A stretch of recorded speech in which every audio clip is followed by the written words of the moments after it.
Assalamualaikum warahmatullahi wabarakatuh. Halo semuanya, perkenalkan nama saya Fadila Umi Latifa dengan NIM 6661200123 dari jurusan Administrasi Publik kelas 3B.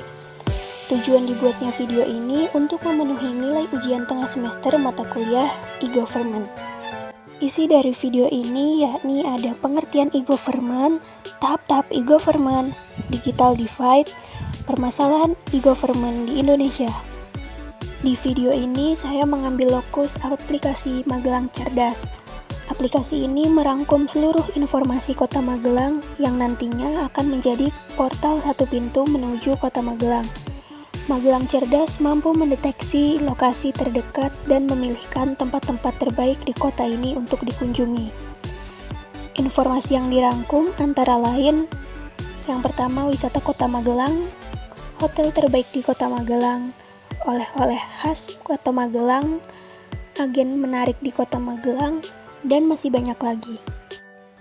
Sebelumnya kita perlu mengetahui apa itu definisi e-government.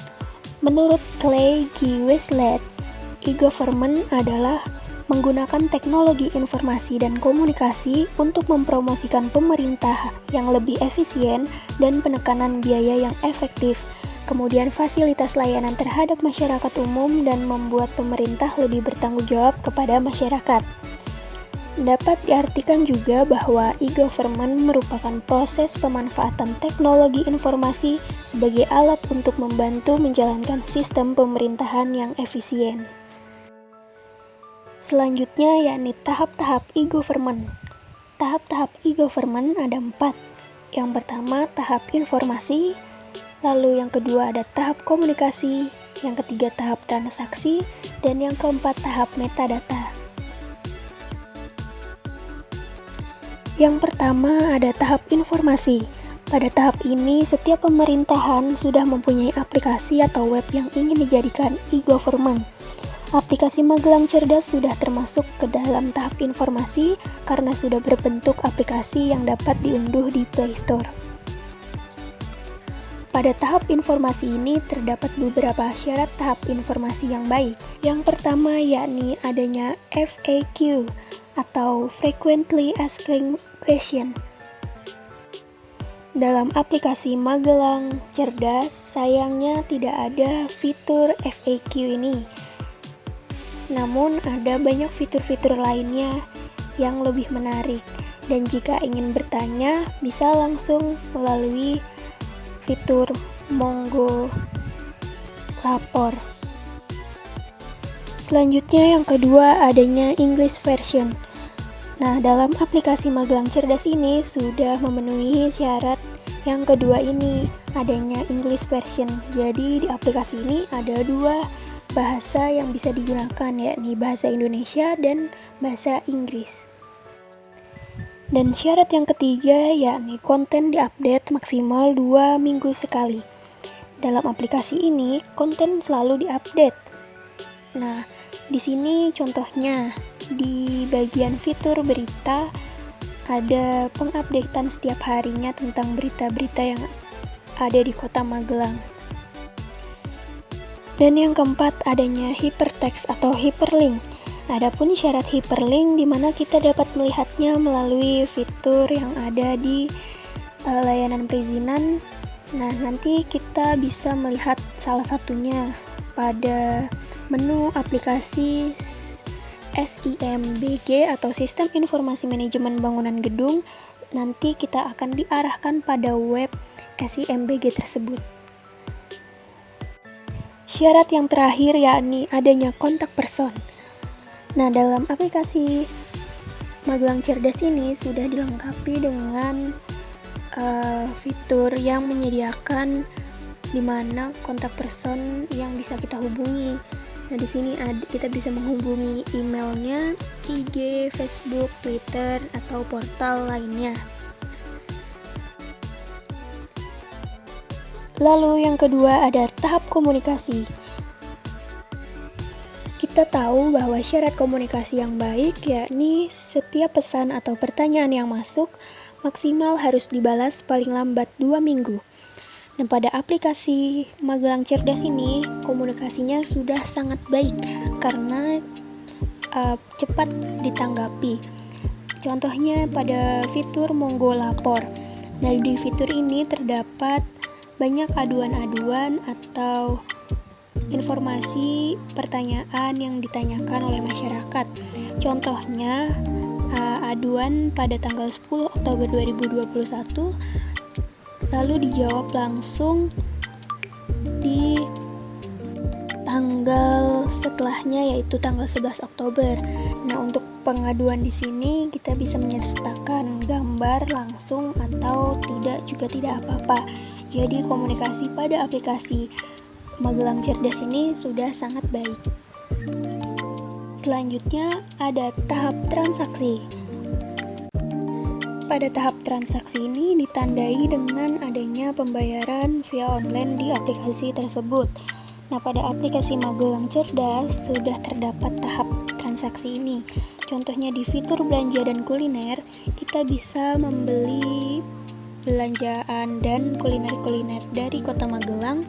Lalu kita bisa membayarnya langsung dengan menghubungi penjual yang sudah menyertakan nomor WA, atau bisa kita telepon langsung maupun melalui SMS. Dan yang terakhir yakni tahap metadata. Tahap metadata ini adalah tahap di mana e-government pemerintah yang tak terbatas, transparan atau terbuka. Sayangnya tahap ini belum ada di Indonesia. Pembahasan selanjutnya yakni digital divide. Digital divide adalah kesenjangan antar individu, rumah tangga, bisnis atau kelompok masyarakat, dan area geografis pada tingkat sosial ekonomi yang berbeda. Digital divide atau kesenjangan digital artinya adanya kesenjangan dalam pemanfaatan telematika dari akibat perbedaan pemanfaatannya dalam suatu negara dan atau antar negara. Faktor penyebab dan solusi digital divide pada aplikasi Magelang Cerdas. Yang pertama yakni faktor ekonomi. Adanya keterbatasan dalam membeli paket internet merupakan salah satu faktor ekonomi pada kesenjangan yang ada di aplikasi Magelang Cerdas. Solusinya yakni dengan diperbanyak tempat umum yang mempunyai fasilitas free wifi atau diadakannya saung wifi oleh pemerintah setempat atau RT RW setempat. Yang kedua, sumber daya manusia. Masyarakat jarang sekali yang menggunakan aplikasi Magelang Cerdas. Dilihat dari banyaknya pengunduh di aplikasi Play Store tersendiri, tidak lebih dari 10.000 pengguna yang mengunduh. Nah, dikarenakan masyarakat yang tidak paham akan kegunaan dan apa saja yang bisa didapatkan dalam aplikasi tersebut. Solusinya yakni dengan sosialisasi yang lebih dilakukan oleh pemerintah sehingga masyarakat dapat mengenal aplikasi Magelang Cerdas tersebut. Yang ketiga yakni geografis. Daerah yang biasanya susah sinyal sehingga kesulitan untuk mengakses aplikasi Magelang Cerdas. Solusinya bisa dipasangkan tower di daerah tersebut atau pemerintah memasangkan satelit. Selanjutnya, permasalahan e-government di Indonesia. Yang pertama, infrastruktur. Terbatasnya hardware, software, dan jaringan merupakan salah satu hambatan atau permasalahan dalam pelaksanaan atau pembentukan e-government di Indonesia. Solusinya yaitu dengan adanya kolaborasi atau kerjasama dengan multi-helix, yakni swasta, pemerintah lain, dan masyarakat. Yang kedua, sumber daya manusia.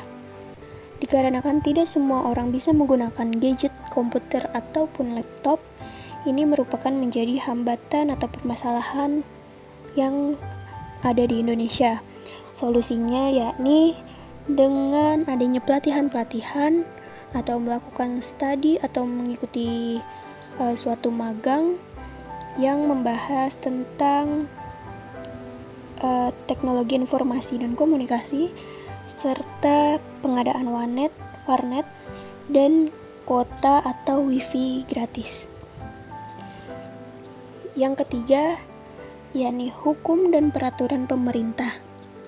Ada beberapa produk hukum yang masih harus direvisi karena banyaknya ada pasal karet. Solusinya yakni setiap produk hukum yang dibuat harus lagi diperjelas oleh pemerintah. Yang keempat, budaya organisasi. Tidak semua organisasi mau menggunakan electronic government, atau tidak semua organisasi mampu membentuk atau mengadakan electronic government. Solusinya yakni dengan mengembangkan budaya organisasi yang sadar akan penggunaan electronic government dan informasi yang berbasis digital. Dan yang terakhir yakni komitmen pemerintah. Pengupdatean e-government tersebut yang belum efisien dan teratur. Dalam hal ini, komitmen pemerintah dibutuhkan untuk berkembangnya e-government tersebut. Solusinya dengan mengembangkan e-government tersebut agar lebih maju lagi. Sekian pembahasan yang dapat saya sampaikan, kurang lebihnya mohon maaf. Wassalamualaikum warahmatullahi wabarakatuh.